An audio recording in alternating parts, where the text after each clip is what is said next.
پوری حویلی رات کی تاریکی میں ڈوبی ہوئی تھی، لیکن کسی کا انتظار شدتوں پر تھا۔ چند لمحے گزرے تھے جب وہ دروازہ کھول کر بالاش خانزادہ کے کمرے میں آئی تھی۔ اس کے چہرے پر ایک شرمیلی سی مسکراہٹ تھی۔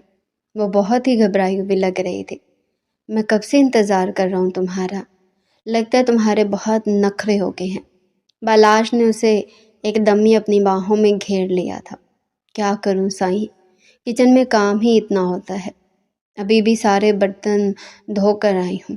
دوپٹے سے اپنے ہاتھ صاف کرتے وہ معصومیت سے کہنے لگی، لیکن بالاش کی نظریں اس کے پرکشش وجود پر تھی۔ بھرا بھرا جسم، بڑی بڑی آنکھیں اور نسوانی حسن سے مالا مال اس کا خوبصورت وجود بالاش کے لیے بہت ہی کشش کا باعث تھا۔ وہ یوں ہی تو نور بانو کا دیوانہ نہیں ہوا تھا۔ اسے اپنی باہوں میں لیتے ہوئے وہ اس کے کان میں سرگوشی کرنے لگا۔ بس کچھ دن ہیں، اس کے بعد ہمیشہ کے لیے تمہارے ان کاموں سے جان چھوٹ جائے گی۔ تم میری نور ہو، میرے کمرے میں روشنی بکھیرنے کے لیے ہمیشہ یہاں پر آ جاؤ گی۔ اس کے کانوں میں سرگوشیاں کرتا اس کے بدن سے اٹکیلیاں کر رہا تھا۔ نور بانو شرما کے ساری حویلی والے اسے بانو کہتے تھے، جبکہ بالاش خانزادہ اسے نور کہتا تھا۔ آج کی رات بڑی حسین ہونے والی تھی۔ بالاج زمینوں سے تھکن سے چور ہو کر آیا تھا، اسی لیے اسے اپنی تھکن اتارنی تھی اور نور بانو کا وجود اس کے لیے پناہ گاہ تھا۔ وہ اپنی ساری تھکن اس کے وجود میں انڈیلنے لگا۔ تھوڑی ہی دیر بعد اس رات کی تنہائی میں دو دیوانوں کا ملاپ ہو رہا تھا۔ نور بانو کے انداز میں شرماہٹ تھی تو بالاش کے ہر رویے سے ظاہر تھا کہ وہ بڑا ہی بے باک ہے۔ ساری تھکن اتارنے کے بعد بالاش نے ایک انگڑائی لی تھی، پھر اپنے کپڑے لے کر واش روم میں چلا گیا، جبکہ نور بانو جلدی جلدی کپڑے پہن رہی تھی، کیونکہ اسے اپنے سرونٹ کوارٹر میں جا کر ہی نہانا تھا، وہاں پر ہی اس کے کپڑے ہوتے تھے۔ بالاش خانزادہ نہا کر واش روم سے نکلا۔ بانو ابھی تک اس کا انتظار کر رہی تھی۔ وہ مسکراتے ہوئے اسے دیکھنے لگا۔ سائیں، وہ آپ سے ایک بات کرنی تھی، وہ گھبراتے ہوئے لہجے میں کہنے لگی۔ اچھا، کیا بات ہے، بتاؤ مجھے، میری نور نے کیا بات کرنی ہے؟ بالاش نے پھر سے اسے اپنے گھیرے میں لے لیا تھا، تو بانو گھبرا کر 2 قدم دور ہٹی، پھر نظریں جھکا کر کہنے لگی، تو میں کہہ رہی تھی کہ آپ ہمارے نکاح کا راز کب تک چھپا کر رکھیں گے؟ ایسا نہ ہو کہ بہت دیر ہو جائے۔ دادی سرکار مجھے عجیب سی نظروں سے دیکھتی ہیں، وہ ہر وقت مجھ پر نظریں جمائے رکھتی ہیں، مجھے ان سے بہت خوف محسوس ہوتا ہے۔ وہ اپنے دل کا ڈر بالاش خانزادہ کو بتا رہی تھی۔ بالاش نے مسکرا کر اس سے دیکھا، پھر کہنے لگا، کسی سے ڈرنے کی کوئی ضرورت نہیں، میں نے تم سے نکاح کیا ہے، کوئی زنا نہیں، اس لیے کیوں گھبراتی ہو؟ لیکن بانو سے کیسے سمجھاتی کہ جب یہ رشتہ عروج پاتا ہے تو بہت سے راز افشا ہونے کا ڈر بھی زور پکڑ لیتا ہے، اور اب بھی ایسا ہی ہوا تھا۔ وہ کئی دنوں سے اپنے وجود میں عجیب سی تبدیلیاں محسوس کر رہی تھی۔ کبھی کھڑے کھڑے اسے چکر آنے لگتے ہیں تو کبھی اسے ایسا محسوس ہوتا ہے جیسے ابھی الٹی ہو جائے گی۔ وہ سب سے یہ تبدیلیاں چھپاتی پھر رہی تھی۔ حویلی میں کوئی 1-2 نہیں بلکہ درجنوں ملازم تھے۔ یوں راتوں کو چھپ چھپ کر بالاش خانزادہ کے کمرے میں آنا اس کے لیے بہت ہی مشکل تھا، پھر بھی وہ اس کی ہر خواہش، ہر فرمائش کا احترام کرتی تھی۔ اتنا بڑا درجہ جو دے دیا تھا، نکاح کے بعد اسے یقین نہیں آتا تھا کہ اب وہ اس حویلی کی بہو بننے والی ہے۔ اس کی آنکھوں میں کئی خواب تھے، چہرے پر کشش تو بلا کی تھی، بڑی بڑی آنکھیں، چہرے کی معصومیت، اس کی عمر بھی زیادہ نہیں تھی، وہ اس حویلی کی زیادہ پرانی ملازمہ نہیں تھی، 1 سال پہلے وہ یہاں آئی تھی۔ بالاش خانزادہ اپنی زمینوں پر کھڑا فصل کی کٹائی کا کام دیکھ رہا تھا جب منشی رشید اس کے پاس آیا تھا۔ سائیں، آپ سے ایک لڑکی ملنا چاہتی ہے، بڑی پریشان لگ رہی ہے۔ کون ہے؟ بھیجو اسے۔ بالاج حیران ہوا۔ تھوڑی ہی دیر بعد